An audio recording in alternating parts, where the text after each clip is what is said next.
اس وقت اللہ نے فرمایا کہ عیسیٰ، میں تمہاری دنیا میں رہنے کی مدت پوری کر کے تم کو اپنی طرف اٹھا لوں گا اور تمہیں کافروں کی صحبت سے پاک کر دوں گا، اور جو لوگ تمہاری پیروی کریں گے ان کو کافروں پر قیامت تک فائق و غالب رکھوں گا۔ پھر تم سب میرے پاس لوٹ کر آؤ گے تو جن باتوں میں تم اختلاف کرتے رہے اس دن تم میں ان کا فیصلہ کر دوں گا۔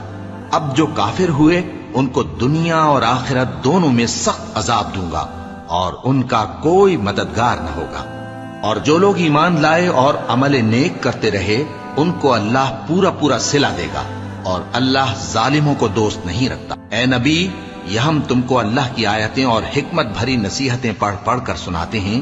عیسیٰ کا حال اللہ کے نزدیک آدم کا سا ہے کہ اس نے پہلے مٹی سے ان کو بنایا، پھر فرمایا کہ باشعور انسان ہو جا، تو وہ ویسے ہی ہو گئے۔ یہ بات تمہارے پروردگار کی طرف سے حق ہے، تو تم ہرگز شک کرنے والوں میں نہ ہونا۔ پھر اگر یہ لوگ عیسیٰ کے بارے میں تم سے جھگڑا کریں اس کے بعد کہ تم کو حقیقت معلوم ہو ہی چکی ہے، تو ان سے کہنا کہ آؤ ہم اپنے بیٹوں اور بیٹیوں کو بلائیں، تم اپنے بیٹوں اور بیٹیوں کو بلاؤ، اور ہم خود بھی آئیں اور تم خود بھی آؤ، پھر دونوں فریق اللہ سے دعا و التجا کریں، اس طرح جھوٹوں پر اللہ کی لعنت بھیجیں۔